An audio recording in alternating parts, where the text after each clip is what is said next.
अफसाना है पुणे के फर्किनस स्कूल का। फर्किनस स्कूल पुणे का सबसे बड़ा और पुराना स्कूल था। आलिमी दुनिया के बच्चे वहाँ तालीम हासिल करने आते थे। एक रोज फर्किनस स्कूल में एक इम्तिहान हो रहा था। सबको सवालिया पेपर मिल गए, चलो लिखना शुरू कर दो। इम्तिहान शुरू हो गया और एग्जामिनर इम्तिहान में लोगों पर नजर रखे हुआ था। एक लड़का लिख लिख कर मुस्तकिल परेशान हो रहा था। उस लड़के ने लिखना बंद कर दिया और पीछे देखा तो पीछे की खिड़की सदा कर रही थी। मैं हैरान हूँ, मौसम तबीयत से मुताबिक है और फिजा भी नहीं है, फिर भी खिड़कियाँ क्यों सदा दे रही हैं? लड़के ने इम्तिहान लेने की सिमत देखा तो वो बहुत दूर जा चुकी थी। लड़के ने उठकर खिड़की बंद कर दी और वापस अपनी जगह आकर बैठकर लिखने लगा। आधा घंटा बीत गया। लिखते लिखते पेपर खत्म हुआ और लड़के ने सदा लगाई, सप्लीमेंट प्लीज। एग्जामिनर ने सप्लीमेंट आगे बढ़ाया। लिखते लिखते लड़के ने सप्लीमेंट खींच ली और लिखने लगा। 5 मिनट बाद लड़के ने गौर किया कि इम्तिहान लेने वाली अभी भी उसके पास शाया है। लड़का कुछ समझ नहीं पाया। उसने नजर उठाकर इम्तिहान लेने वाले की सिमत देखा तो उसकी आंखें खौफजदा हो गईं। एग्जामिनर एक खतरनाक भूतनी बन चुकी थी और सारे एग्जामिनेशन हॉल में लाशें ही लाशें बिछी थी। भूत भूत भूत भूत भूत भूत भूत भूत। भूतनी जोर जोर से कह कहे लगाने लगी। लड़का भागने लगा तो उसने लड़के को अपनी गिरफ्त में कर लिया और उसकी जान ले ली। इस हादसे की खबर सुनते ही सारा शहर हिल गया। इंस्पेक्टर तहकीकात के लिए प्रिंसिपल के ऑफिस पहुँचे तो प्रिंसिपल बोले, देखिए, ऐसे ही हमारा स्कूल शहर में काफी बदनाम हुआ है। हम और बदनामी नहीं चाहते हैं। वजीर आजम साहब से बात हो चुकी है, आप इस केस को रफा दफा कर दीजिए। हम कातिल तक पहुंचना चाहते हैं और आप कातिल को छुपाना चाहते हैं। आखिर वो इंसान है कौन जिसे आप छुपाना चाहते हैं? वो कोई इंसान नहीं, भूत है, भूत, एक लड़की का भूत। क्या स्टूडेंट और इम्तिहान लेने वाले का कातिल एक भूत है? बदनामी की खौफ से मैं बताना नहीं चाहता था। दरअसल माजी के 10 साल पहले इम्तिहान हॉल में एक लड़की ने खुदकुशी कर ली थी और आज वही लड़की भूत की शक्ल में मुजरिम बन गई है। कौन थी वो लड़की? रश्मि नाम था उसका। इसी कॉलेज में पढ़ा करती थी। उन दिनों उसके माली हालत ठीक नहीं थी। रश्मि बेटा, तुम इस घर का चिराग हो। तुम्हें ये इम्तिहान पास करना ही है। हर हाल में तुम्हें ये इम्तिहान पास करना होगा।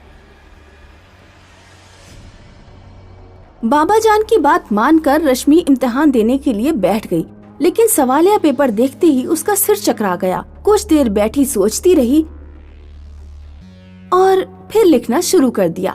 2 घंटे गुजर गए। इम्तिहान लेने वाला पेपर लेने लगा।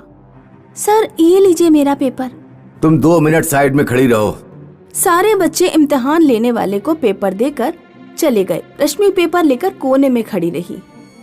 सर, आपने मेरा पेपर क्यों नहीं लिया? 2 घंटों से देख रहा था। कितनी चिट्ठियां छुपाई हैं तुमने ड्रेस के अंदर? सर, ऐसा कुछ नहीं है। मैं चाहूँ तो यही तुम्हारे कपड़े खोल सकता हूँ, पर ऐसा नहीं करूँगा। तुम्हारा पेपर मैं लूंगा।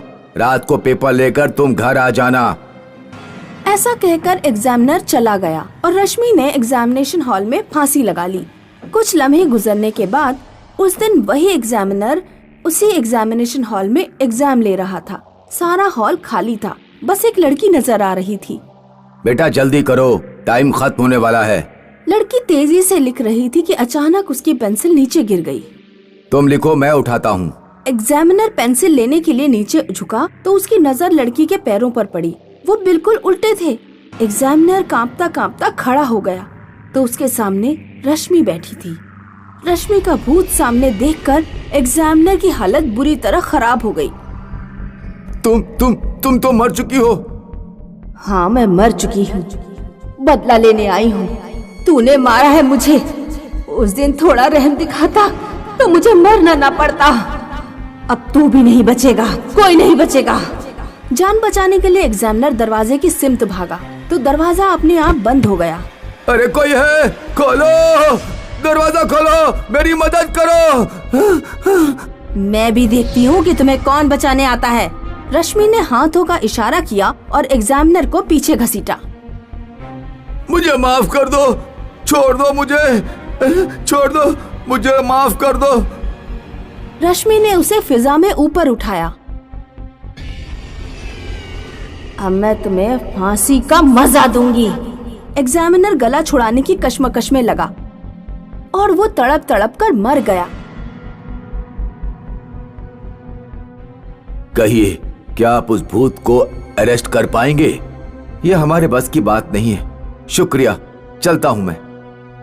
इंस्पेक्टर चला गया। केस बंद हो गया और केस के साथ साथ उस एग्जामिनेशन हॉल को मुसलसल ताला लगा दिया गया। एक रोज की बात है। खामोश देही इलाके में पप्पू नाम का एक काश्तकार रहता था।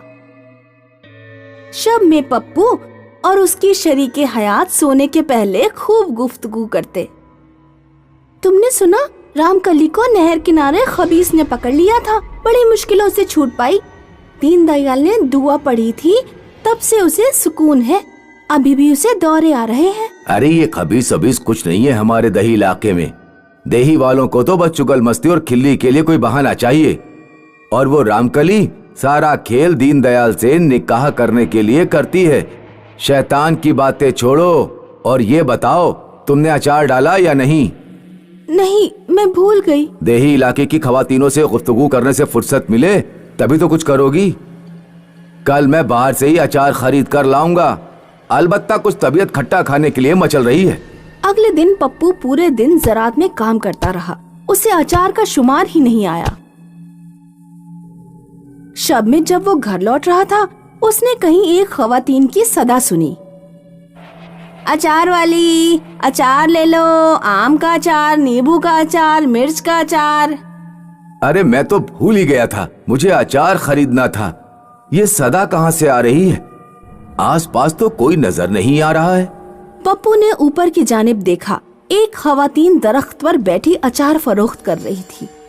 अचार ले लो, आम का अचार, नींबू का अचार, मिर्च का अचार। इतनी खूबसूरत खवातीन पप्पू ने कभी नहीं देखी थी। वो उसे देखते ही उसकी खूबसूरती में मौलिस हो गया। उसकी समझ में नहीं आ रहा था कि आखिर ये खवातीन दरख्त पर बैठकर अचार क्यों बेच रही है। सुनिए मोहतरमा अचार वाली, मुझे आम का अचार चाहिए था। औरत ने रस्सी से एक मटकी नीचे लटका दी। ये लो आम का अचार, रस्सी खोलो और मटकी में पैसे बांध दो। पप्पू अचार लेकर अपने घर की तरफ रवाना हो गया। पेड़ पर अचार बेचने वाली वो औरत थी एक खबीस। आखिर एक बशर मेरे जाल में फंसी गया। मेरा अचार खाकर धीरे धीरे इसका पूरा कुनबा मेरे कब्जे में आ जाएगा। फिर मैं इसके कुनबे के साथ कुछ भी कर सकती हूँ। इस देही इलाके को खा लूंगी और इसकी जौजा को अपनी जगह काम पर अचार फरोख्त करने के लिए लगा लूंगी। धीरे धीरे पूरा देही मेरे बस में होगा। उधर पप्पू मन ही मन बेहद खुश था। कहाँ मेरी रामकली, शक्ल की न सूरत की, और कहाँ वो अचार वाली। जरूर उस अचार वाली का पति नहीं होगा, तभी वो अचार बेचकर अपना गुजारा कर रही है। कल उससे जरूर बात करूंगा और पूछूंगा कि वो दरख्त पर बैठकर अचार क्यों बेचती है। पप्पू ने उस रात खूब जमकर अचार खाया। अलबत्ता उसकी बीवी ने थोड़ा सा अचार ही चखा। आज तो तुम बहुत खुश नजर आ रहे हो, क्या बात है? ये अचार की खुशी है। इतना बढ़िया अचार मैंने अपनी जिंदगी में कभी नहीं खाया। रात के 2 बजे पप्पू की आंख खुली। उसे महसूस हुआ कि वो किसी के ऊपर सो रहा है। उसने उठकर देखा तो उसके पेट के नीचे एक खबीस थी। अरे मर गया, अरे बचाओ, कोई बचाओ, शैतान है, बचाओ। पप्पू की सदा सुनकर उसकी बीवी जाग गई। क्या हुआ, क्यों चीख रहे हो?